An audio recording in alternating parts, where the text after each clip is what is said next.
ઉઠ, મને સ્કૂલ માટે લેટ થાય છે. હા હા ઉઠું જ છું. અને પ્લીઝ આજે એવું કંઈ કરજે કે જોબ મળી જાય.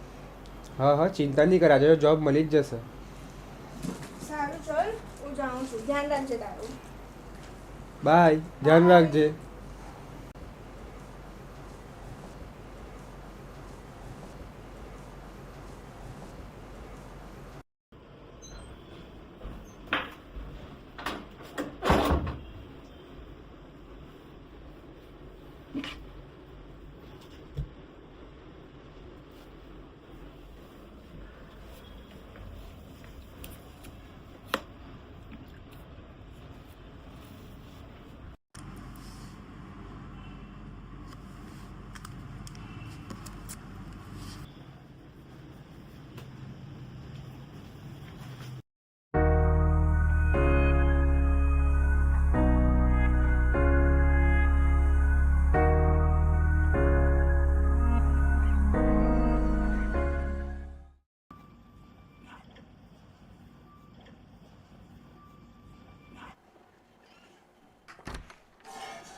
કેવો ગયો આજનો દિવસ? ઠીક હતો, હેક્ટિક હતો, પણ કંઈ નહીં. તને જોબ મળી? ના, કઈ ખાસ નથી. જેવી પોસ્ટ મને જોઈએ તેવી નહીં મળતી.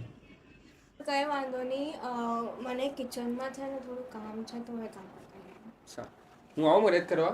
ના ચાલશે. ધાની, તારી સાથે મેં લગ્ન કર્યા છે. તારી પર જરાક બી તકલીફ નહીં આવવા દો. ચાલ.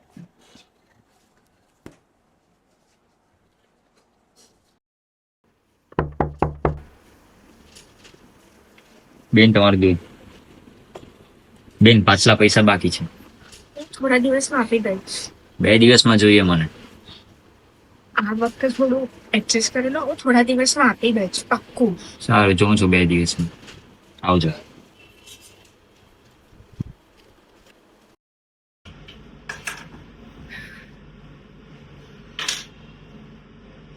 શું થયું તને?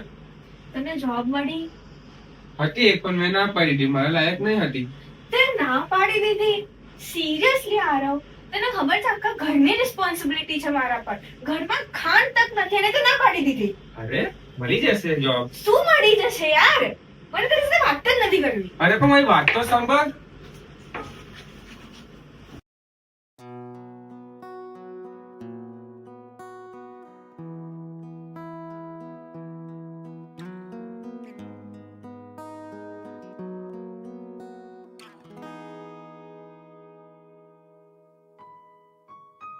પપ્પાએ સાચું કીધું હતું કે પ્રેમથી પેટ નહીં ભરાય. પેટ ભરવા માટે પણ પૈસાની જરૂર છે. બધું કઈ રીતે થશે એ જ સમજ નથી પડતી. હું પણ કેટલું કરું, આરવે સમજવું જોઈએ. કાલે ઉઠીને છોકરો થયો તો એને પણ કઈ રીતે રાખશું અમે? કંઈ સમજ નથી પડતી. પણ આરવ, એને મને પોતાની સેવિંગ્સમાંથી ભણાવી છે. એના જ લીધે હું જોબ પર જાઉં છું. એના જ લીધે મારા પાસે આટલું બધું એજ્યુકેશન છે. હું પોતાના પગ પર ઊભી છું. આરવ પાસે ભલે જોબ નથી, પણ એ જેવો પણ છે મારો હસબન્ડ છે. લગ્ન કરીને ભાગવાની જીદ પણ મારી હતી, પણ એ તો ચાહતો જ હતો કે મમ્મી પપ્પાના આશીર્વાદથી જ લગ્ન થાય. હમણાં જે પણ છે મારા લીધે જ તો છે. પણ નાનપણથી પ્રેમ જ તો જોઈતું હતું મને. એ આરવ મને આપે છે. અને આ લેટર્સ લખવાના હજી નથી છોડ્યા. હું એને બહુ હર્ટ કરું છું.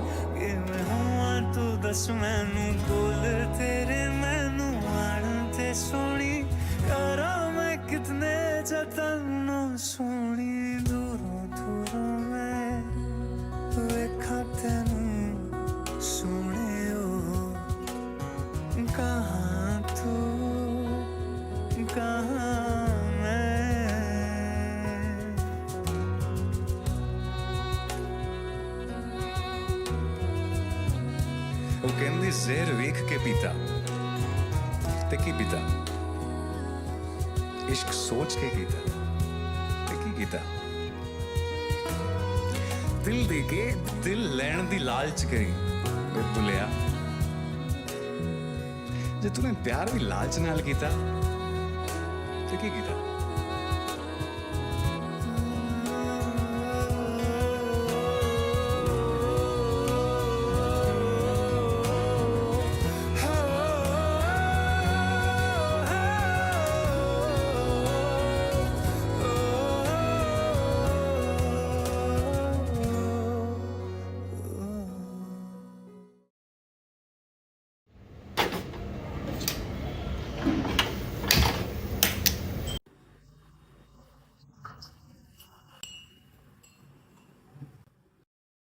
આરવ તને જોબ મળી?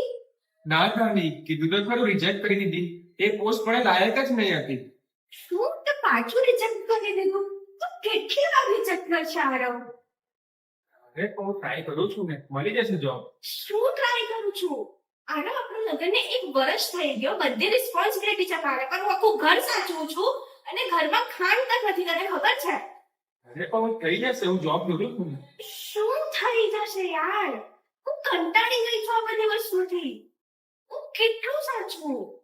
તું આ પ્રેમનો નાટક બંધ કર અને રિસ્પોન્સિબિલિટી સમજ. હું તારા હાથ જોઉં છું હવે. આ નથી રહેતું મારાથી એડજસ્ટ.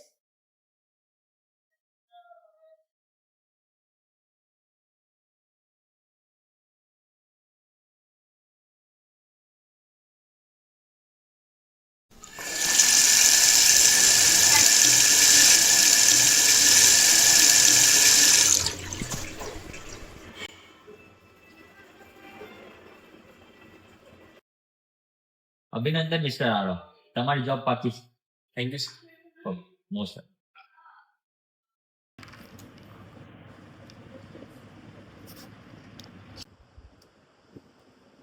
અભિનંદન mister Aarav. Thank you sir. તો જોબ પર મળીએ હવે આપણે. રાની, મને જોબ મળી ગઈ. સાચે આ તો બહુ સારી ન્યૂઝ છે. પણ પણ શું આરવ? બોલ. એક પ્રોબ્લેમ છે. મારે અમદાવાદ જવું પડશે. ત્યાં કંપની તરફથી રૂમ પણ મળશે. પણ આ તો સારી વાત છે ને કે કંપની રૂમ પણ આપે છે. પણ રૂમ ખાલી એક જ વ્યક્તિ માટે છે. એટલે મારે એકલા ત્યાં જવું પડશે અને તારે અહીંયા જવું પડશે તારી સ્કૂલ પાસે. પણ આરવ એકલું કઈ રીતે? હું એટલે જ આ જોબ માટે રિજેક્ટ કરતો હતો ધાની. મેં ભગવાન પાસેથી કંઈ નથી માંગ્યું ધાની. બસ એટલું જ કીધું છે કે જે નસીબમાં દુઃખ લખ્યું હોય તો ખાલી મને જ આપજો. તને એકલા રહેવાની મજબૂરી નહીં. આઈ એમ સોરી આરવ.